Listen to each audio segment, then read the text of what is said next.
Hello. I really want to apologize for my mic quality because I use these. They sound like butt cheeks, but I'm using them. Toby, can you see him? What the hell? Where'd he go? He's right there. You can't see his face, but he's right there. Today, I was driving and I was like, I didn't think I was going to make a video because I was like, I don't know what else to talk about. But something popped in my mind. Let me pull out my phone so I can look at my notes app. Because I took notes. So my first question was how to be creative in a time with no creativity. And for the most part, because I had to do something today, so I was getting ready and I was kind of watching like YouTube videos in the background. I was watching one about Quentin Tarantino and how he made Jackie Brown as a way to differentiate himself and kind of show that he was mature for what he was doing. Because this was right after his big win with Pulp Fiction, and I was like when you look at Quentin Tarantino's film, also I do talk about Quentin Tarantino and Martin Scorsese a lot, and it's so stereotypical. I'm so sorry, but I only really talk about them because they're considered such greats. Like now, like there's other really great directors. Like I love Robert Eggers. I think that's how you say his name. I love Yorgos Lan. I can't say his name either. I love Pedro Almodovar. I love a lot of people, but like these are considered like if you ask someone about movies, they're obviously gonna know Martin Scorsese and Quentin Tarantino. Those are like everyone knows them. That's the basis. So I do speak about them a lot because of that, just plain field. I'm out of breath again. I'm so sorry, but when you look at his movies, a lot of them are based in the like they're not based in the 70s, but they have that 70s style, and that's his stylistic choice. Like he is very 70s. But then, like if you look at Martin Scorsese, his stories focus a lot with his Italian heritage and like kind of what he grew up watching. And that isn't to say that there's no like really good movies these days.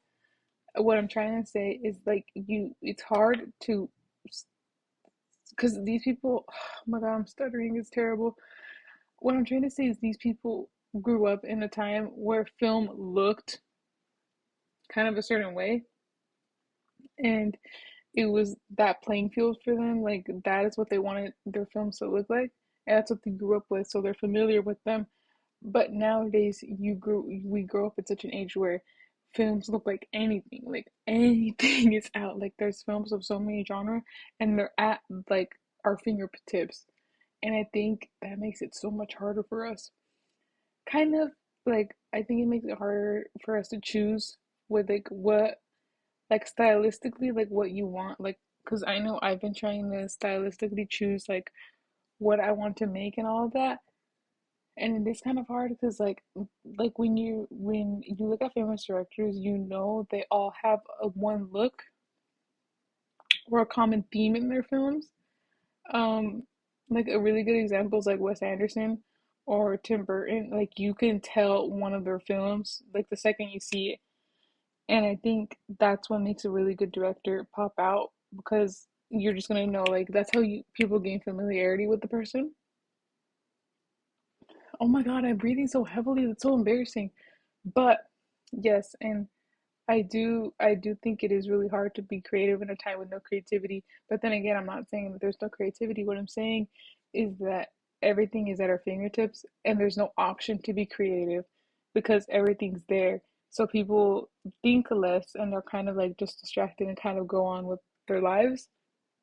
They kind of just like, oh my God,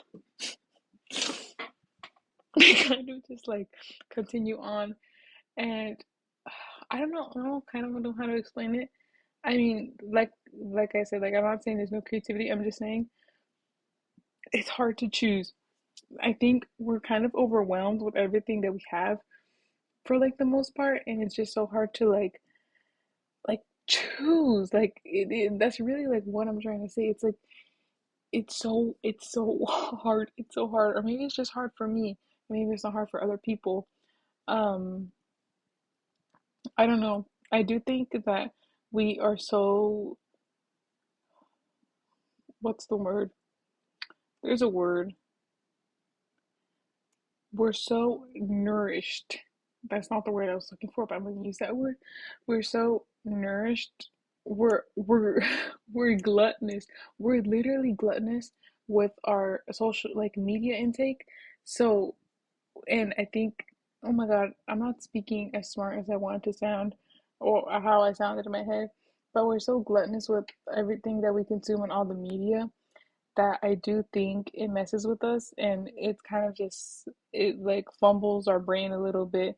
We stop like I don't know how to put this into words. I think I do think a lot of that is because of social media, and I do think social media is an addiction. I mean, hell, I'm addicted. A lot of people are addicted, but um it's just candy. It's candy in front of a kid. That's what all this media is. It's candy in front of a kid, and we just want it. We just want it. We want, but we don't think about it. We don't think. And I think that is the answer to my question, how to be creative in a time with no creativity, is like you for the most part back then, you had to search for candy and you had to make the candy. It was a much more uh difficult process and a much more thought out.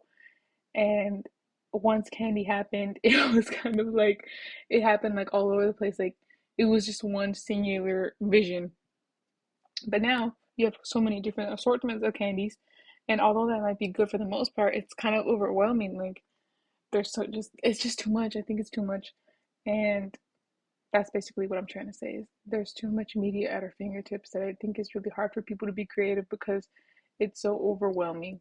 It's so overwhelming to choose stylistically what you want to do and all of that.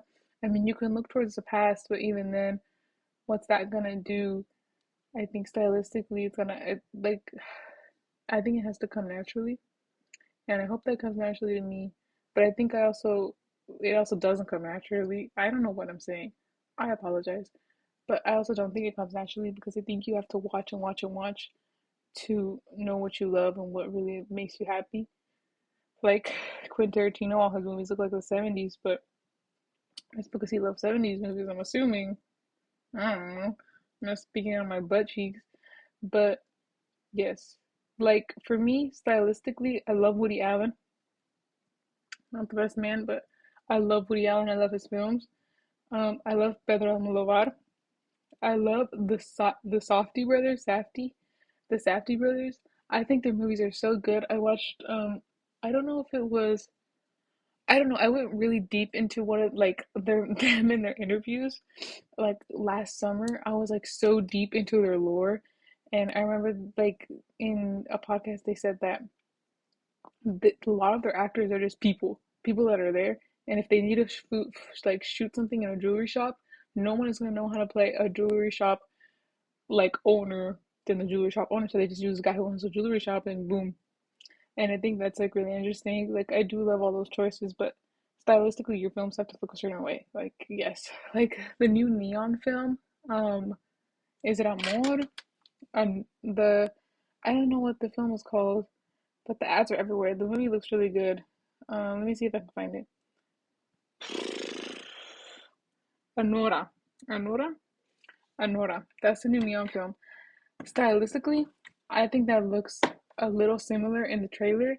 When you watch the trailer, it's the scene when they just got married and they're kind of like in Las Vegas. Like that looks like a softy movie, safety movie. I'm so sorry, I'm butchering all these names, but like that, like kind of sort of resembles one. So yes, I think that was just one of my other questions, and I think I kind of answered that myself. But I think that was just an idea I wanted to bring up. I'm so sorry that I need to like I don't want to like script out what I'm trying to say because I do want it to be authentic. I do want just nonsense rambling, but I also kind of feel bad. So I'm sorry for my nonsense rambling. Oh, it's so bright. And then I was kind of thinking to myself, like, what is film? Because I think that's a question a lot of people ask. Um, like directors, like big directors. And I wasn't like trying to be like, I'm a big director. I want to ask this question. I think I was just trying to think for myself, like, what is film? And I said this. Maybe it's a little too